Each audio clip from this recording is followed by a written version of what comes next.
माँ रुक्मिणी तीसरी मुट्ठी में हाथ पकड़ लेती है। गोविंद का गोविंद भी समझ गए, चिंता मत कर, मैं मुझे ज्ञात है सब कुछ।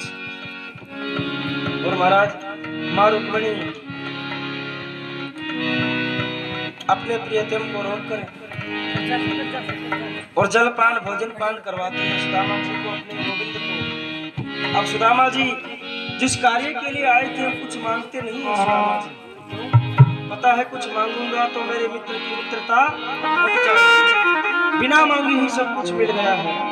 अब सुदामा जी वापस चलने लगते हैं महल से।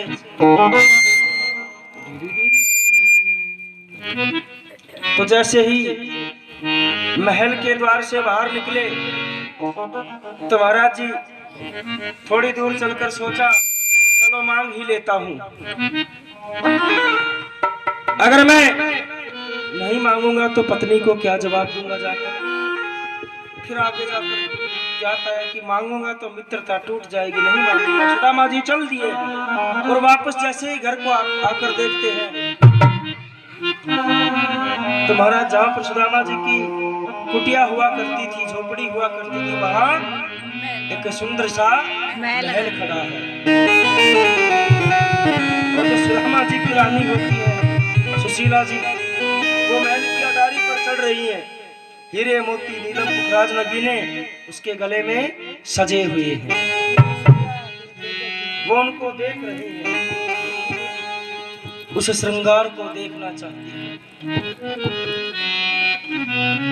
और महाराज सुदामा जी ने जैसे देखा वो महाराज धर्म पत्नी तो हमारी ही है, किंतु नहीं ऐसी स्थिति राजकुमारी जैसी, कहीं मैं स्वप्न तो नहीं देख रहा। सुदामा जी ने फिर से देखा तो वह सुशीला ने कहा आइए स्वामी जल्दी आइए। सुदामा जी बोले क्या बात है, ये महल किसका है और यहाँ तो हमारी झोपड़ी थी। बोले आपको नहीं पता?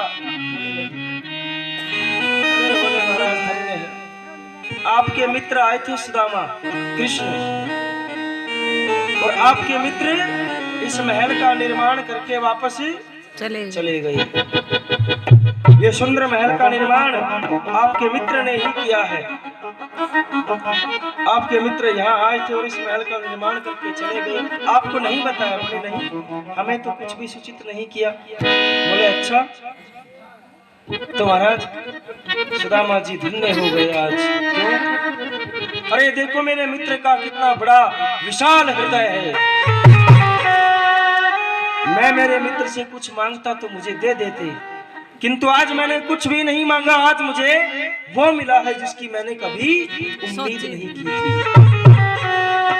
इसलिए कहते हैं परीक्षित, सुखदेव जी कहते हैं कि हे परीक्षित, भगवान से हम मांगते हैं ना तो भगवान दे देते हैं, बहुत कुछ मांगेंगे तो बहुत कुछ भी दे देंगे, किंतु अगर हम भगवान से कुछ भी नहीं मांगेंगे तो भगवान स्वयं को ही दे देंगे।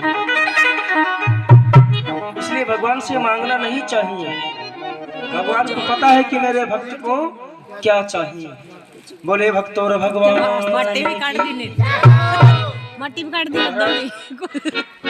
ये सुदामा जी के चरित्र की कथा हम पूर्ण करते हैं। अब हम अंतिम अध्याय में चलते हैं भागवत जी की, श्री भागवत महापुराण जी का अंतिम अध्याय।